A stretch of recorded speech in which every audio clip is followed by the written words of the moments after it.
ভাবিনি যে আমার বন্ধু আর তার এক্সকে একসাথে দেখতে পাবো। তো তাদের দেখতে পেয়ে খুবই ভালো লাগলো। আর এই अरे कहना क्या चाहते हो? বন্ধুকে খুশি করতে তার মুখটা দিলাম আমার ইঞ্জিনে ভরে। बड़ा हरामी हो बेटा। So hey guys, welcome to my new blog. So guys, আজকে সকাল সকাল ঘুম থেকে উঠে পড়েছি, কারণ আজকে ঠাকুরের পুজো দিতে যেতে হবে। তো গাইস, তাড়াতাড়ি পুজো দেওয়ার জন্য রেডি হয়ে গেছি, হাতে পুজোর থালাও নিয়ে নিয়েছি।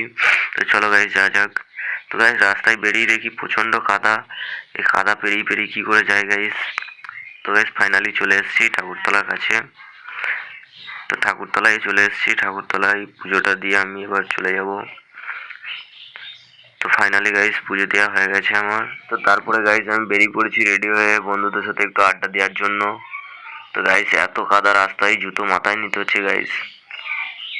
আমার দুঃখ তোমরা বুঝবে না।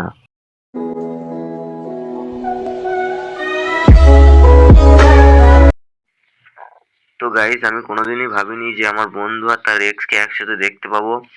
তো তাদের দেখতে পেয়ে খুবই ভালো লাগলো। আর এদিকে আমার বন্ধু শুধু যে আর কতগুলো ছেলের জীবন তুই নষ্ট করবি, এইভাবে আমার জীবনটা নষ্ট করে দিয়েছিস। আর এদিকে একটা ভেড়াচোদা বন্ধু তার গার্লফ্রেন্ড মুখে মুতে দিয়েছে, তারপরে কি গান শুনছে গাইস, শোনো তোমরা। তো গাইস, বন্ধুর মুখে যখন একটা মেয়ে এসে মুতে দিয়ে চলে যায়, তখন আমার বন্ধু যা গান শোনে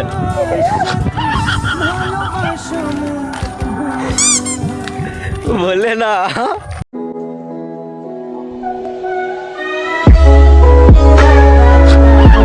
তারপরে বন্ধুকে খুশি করতে তার মুখটা দিলাম আমার ইঞ্জিনে ভরে।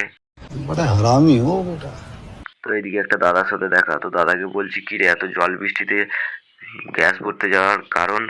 বলছে, বিয়ে থা কর, তুইও বুঝতে পারবি যে কেন এত জল বৃষ্টিতে গ্যাস ভরতে যেতে হচ্ছে।